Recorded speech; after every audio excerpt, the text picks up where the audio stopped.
Eu cheguei para terminar com ele na casa dele e conversei com ele, disse que não queria mais e tal, que a gente estava brigando muito, aquela coisa toda, que ele já vinha com algumas coisas de agressividade já, mas sem contato, sem, né? E aí quando eu estava saindo no portão, ele me deu um chute na costela. E aí eu virei para revidar, ele me deu mais outro chute, me deu mais 2 socos nos braços. Eu fiquei machucado, mas mais internamente, né? Como eu falei anteriormente, eu tive uma hemorragia de 7 dias por conta disso. Relatos como esse que acabamos de ouvir, infelizmente, são frequentes. Segundo dados do Instituto de Segurança Pública do Rio de Janeiro, só em 2017 foram registradas mais de 39 mil lesões corporais dolosas em mulheres no estado.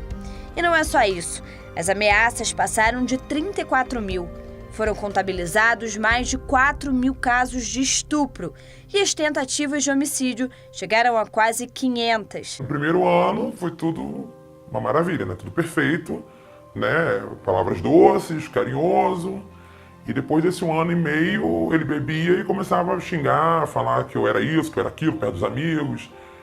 Se eu cumprimentasse alguém, eu já era mulher da vida, para não usar um termo mais pesado. E daí foi só piorando. Esses dados só comprovam que quando se fala em segurança e liberdade, falta um longo caminho para que as mulheres sejam respeitadas. Até 1916, o Código Civil deixava a mulher sob a tutela do homem. E aí se mistura um pouco como a gente já teve essa cultura de violência com a criança, né? Então, assim, a gente usar da violência para adequar a criança aos padrões que a gente quer. E o homem sempre fez isso com a mulher também, né?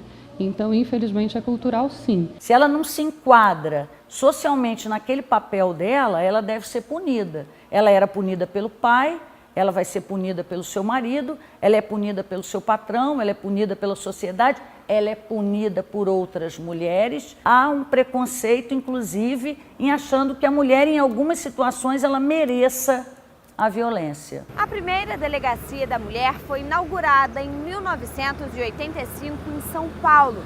Foi criada para o combate à violência contra a mulher. 21 anos depois, surgiu a Lei Maria da Penha, considerada pela Organização das Nações Unidas como uma das 3 melhores legislações do mundo quando o assunto são os direitos da mulher. O impacto foi muito positivo. A coisa ficava muito solta e a mulher chegava numa delegacia, preferencialmente por homens, que já tinham aquela ideia formada, aquela concepção formada de mulher de malandra, apanha porque gosta de apanhar. Muitas mulheres não denunciam ou não largam aquela situação porque efetivamente elas não têm onde ir, elas têm filhos. Então isso causou um impacto muito grande porque deu uma grande visibilidade a toda essa violência que historicamente a mulher sofre no Brasil e que ficava impune. Uma outra maneira de buscar apoio é através dos Centros de Referência da Mulher, onde são oferecidos serviços de assistência social, psicologia e advocacia. No CREM de Nova Friburgo, a coordenadora Luciana Silva conta que todos os dias recebe mulheres pedindo ajuda. O nosso objetivo hoje, se chega uma mulher aqui, ela está sofrida, ela está com dor, ela quer ajuda, nós vamos sofrer com a dor dela, mas o nosso objetivo é ajudá-la a sair dessa dor e sair desse sofrimento. E orientá-la, e guiá-la, e conduzi-la da melhor forma possível para que ela mude esse olhar dela, para que ela mude a maneira dela pensar e para que ela saiba que ela pode ser melhor do que aquilo que ela está vivendo e que ela não merece viver aquilo ali e que ela pode vencer essa etapa da vida dela. Violência física, sexual, psicológica, patrimonial, moral. Não importa de que tipo é, as consequências são sempre dolorosas. Os danos físicos todo mundo enxerga. Os psicológicos surgem de maneira sutil, quase despercebidos.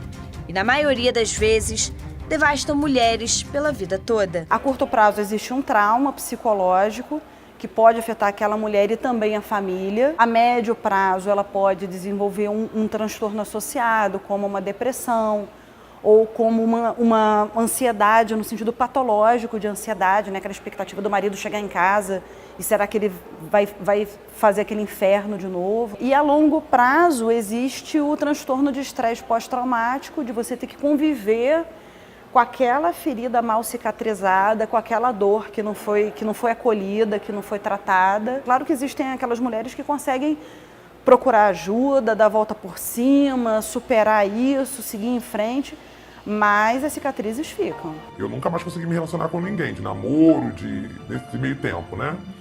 Agora, 2 anos pra cá que eu tô com meu marido agora, né? Que estou com meu marido e tal, mas assim, foi muito difícil até eu conseguir me abrir de novo pra me relacionar com alguém. Tipo, eu tinha medo de tudo, medo de ficar sozinha com ele, medo de ir a uma festa e ele me agredir, assim, me pegar pelo braço, ou começar a gritar comigo no local, que era o que acontecia antes. É muito ruim, porque assim, você leva pra vida inteira, né? Uma coisa que você vai levar pra toda a vida.